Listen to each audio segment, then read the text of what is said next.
Welcome back to my YouTube channel. Friends, ಇವತ್ತು ನಾನು ನಿಮಗೆ ಮಾವಿನ ಹಣ್ಣಿನಿಂದ ಹೋಳಿಗೆನ ಯಾವ ರೀತಿ ಮಾಡೋದು ಅಂತ ತೋರಿಸ್ತಾ ಇದ್ದೀನಿ.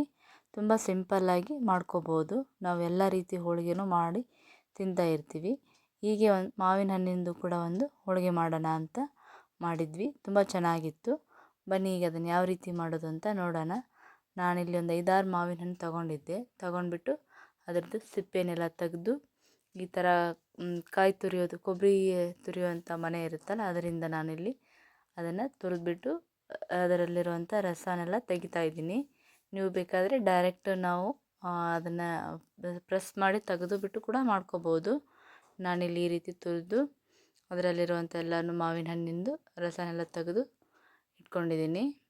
ನೋಡಿ, ಈ ರೀತಿಯಾಗಿ ಅದನ್ನು ಈಸಿಯಾಗಿ ನಾವು ಮಾಡ್ಕೋಬೋದು. ಅದನ್ನು ನಿಮಗೆ ಎಷ್ಟು ಬೇಕೋ ಅಷ್ಟು ನೀವು ಹಣ್ಣನ್ನು ಹಾಕೋಬೋದು. ನೋಡಿ, ನಾನೀಗ ಇಲ್ಲಿ ಮಾಡಿಟ್ಕೊಂಡಿದ್ದೀನಿ. ಇದಕ್ಕೆ ನಾನಿಲ್ಲಿ ಸ್ವಲ್ಪ ಅಕ್ಕಿ ಹಿಟ್ಟು ತೊಗೊಂಡಿದ್ದೀನಿ ಮತ್ತು ಬೆಲ್ಲನೂ ಕೂಡ ತೊಗೊಂಡಿದ್ದೀನಿ. ಈಗ ಇದನ್ನು ನಾನು ಮಿಕ್ಸಿ ಜಾರಿಗೆ ಹಾಕೋತಾ ಇದ್ದೀನಿ. ಅದು ಮಧ್ಯದಲ್ಲೆಲ್ಲ ಸ್ವಲ್ಪ ಹಣ್ಣು ತುಂಬ ಪೇಸ್ಟ್ ಆಗಬೇಕು, ಆ ರೀತಿಯಾಗಿ ಮಿಕ್ಸಿ ಮಾಡಬೇಕು ಅದನ್ನು. ನೋಡಿ, ಇಲ್ಲಿ ನಾನೀಗ ಪೇಸ್ಟ್ ಮಾಡ್ಕೊಂಡಿದ್ದೀನಿ ಅದನ್ನು. ನೋಡಿ, ಒಂದು 5-6 ಹಣ್ಣು ತೊಗೊಂಡಿದ್ದೆ ನಾನು, ಅದಕ್ಕೆ ಇಷ್ಟೊಂದು ಆಗಿದೆ.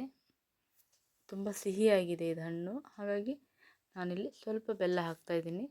ಇಲ್ಲಿ ನೋಡಿ, ಗ್ಯಾಸ್ ಆನ್ ಮಾಡಿಬಿಟ್ಟು ಪಾತ್ರೆನ ಇಟ್ಕೊಂಡಿದ್ದೀನಿ, ಅದನ್ನು ಮಿಕ್ಸಿ ಮಾಡ್ಕೊಂಬಂದಿರೋದನ್ನು.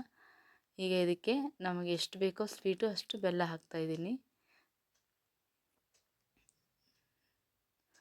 ನಾನು ಒಂದು ಕಪ್ ಆಗುವಷ್ಟು ಹಾಕಿದ್ದೀನಿ, ಒಂದು ಬೌಲ್ ಆಗುವಷ್ಟು ಬೆಲ್ಲ ಹಾಕ್ಕೊಂಡಿದ್ದೀನಿ. ನಿಮಗೆ ಎಷ್ಟು ಬೇಕೋ ನೀವು ನೋಡಿಬಿಟ್ಟು ಹಾಕ್ಕೊಳ್ಳಿ ಸ್ವೀಟಿನ ಮೇಲೆ. ಈ ರೀತಿ ಇದನ್ನು ಸ್ವಲ್ಪ ಚೆನ್ನಾಗಿ ಬೇಯಿಸ್ಕೋಬೇಕು. ನೋಡಿ, ಈ ರೀತಿಯಾಗಿ ಅದು ಎಲ್ಲ ಬೆಲ್ಲದ ಜೊತೆ ಮಿಕ್ಸಾಗಿ ಸ್ವಲ್ಪ ಚೆನ್ನಾಗಿ ಬೇಯಬೇಕದು. ಬೇಯಿಸ್ಕೊಂಡಾದಮೇಲೆ ನಾವು ಸ್ವಲ್ಪ ಅದು ಹೋಳಿಗೆ ಹಿಟ್ಟು ಇದಕ್ಕೆ ಹೂರಣ ಬರೋ ಅದಕ್ಕೆ ನಾವು ಅದನ್ನು ಮಾಡ್ಕೋಬೇಕು. ಸ್ವಲ್ಪ ಬಿಡದೆ ಕೈ ಆಡಿಸ್ತಾ ಇರಬೇಕು, ಇಲ್ಲಾಂದರೆ ತಳ ಹಿಡಿದು ಬಿಡುತ್ತೆ. ಇದಕ್ಕೆ ನಾನೀಗ ಸ್ವಲ್ಪ ಅಕ್ಕಿ ಹಿಟ್ಟು ಹಾಕೋತಾ ಇದ್ದೀನಿ. ನೀವು ಬೇಕಂದರೆ ಇಲ್ಲಿ ರವೆನೂ ಕೂಡ ಮಿಕ್ಸ್ ಮಾಡ್ಕೋಬೋದು. ಸಣ್ಣ ರವೆ ಬರುತ್ತಲ್ಲ, ಆ ರವೆನೂ ಕೂಡ ಹಾಕೋಬೋದು. ನಾನಿಲ್ಲಿ ಸಾಫ್ಟಾಗಿರಲಿ ಅನ್ನೋ ಕಾರಣಕ್ಕೋಸ್ಕರ ಅಕ್ಕಿ ಹಿಟ್ಟನ್ನು ಮಿಕ್ಸ್ ಮಾಡ್ಕೊಂಡಿದ್ದೀನಿ. ನಿಮಗೆ ಆಪ್ಷನಲ್ ಬೇಕಂದರೆ ನೀವು ರವೆನೂ ಕೂಡ ಹಾಕೋಬೋದು. ನೋಡಿ, ಈ ರೀತಿಯಾಗಿ ಬಂದಿದೆ ಅದು. ಸುಮಾರು ಹೊತ್ತು ಇದು ಸ್ವಲ್ಪ ಇದನ್ನು ಹೂರಣದ್ದು ಕನಕ ಮಾಡೋಕ್ಕೆ ಟೈಮ್ ತಗೊಳುತ್ತೆ. ಹೂರಣ ಮಾಡೋಕ್ಕೆ ಇಲ್ಲಿ ಸ್ವಲ್ಪ ಸ್ಲಿಮ್ಮಲ್ಲಿಟ್ಟೇ ಬೇಯಿಸಬೇಕು, ಇಲ್ಲ ಅಂತಂದರೆ ಅದು ಸೀದೋಗ್ಬಿಡುತ್ತೆ.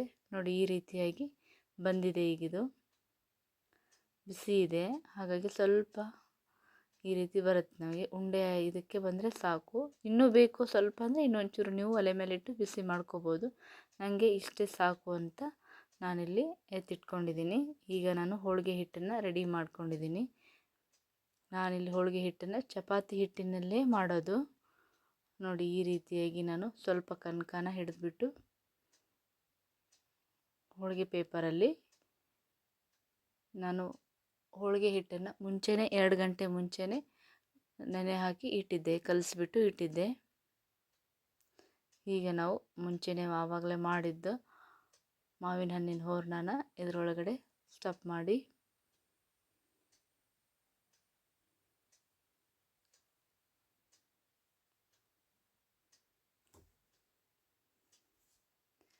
ಈ ರೀತಿಯಾಗಿ ನಾವು ಅದನ್ನು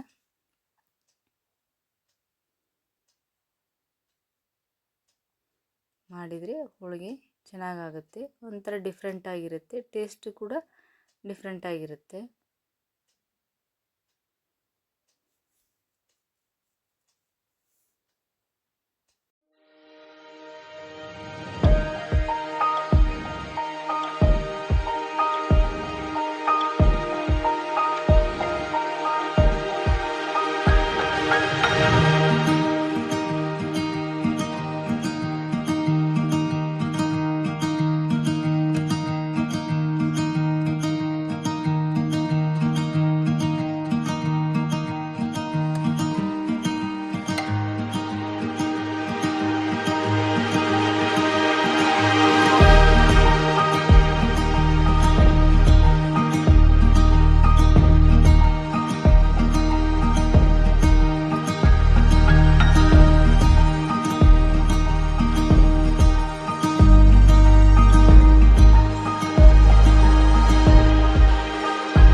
ಓಕೆ ಫ್ರೆಂಡ್ಸ್, ಹಾಗಾದರೆ ಮಾವಿನ ಹಣ್ಣಿನ ಹೋಳಿಗೆ ರೆಡಿಯಾಗಿದೆ. ನೀವು ಒಂದ್ಸಲ ಟ್ರೈ ಮಾಡಿ. Thank you.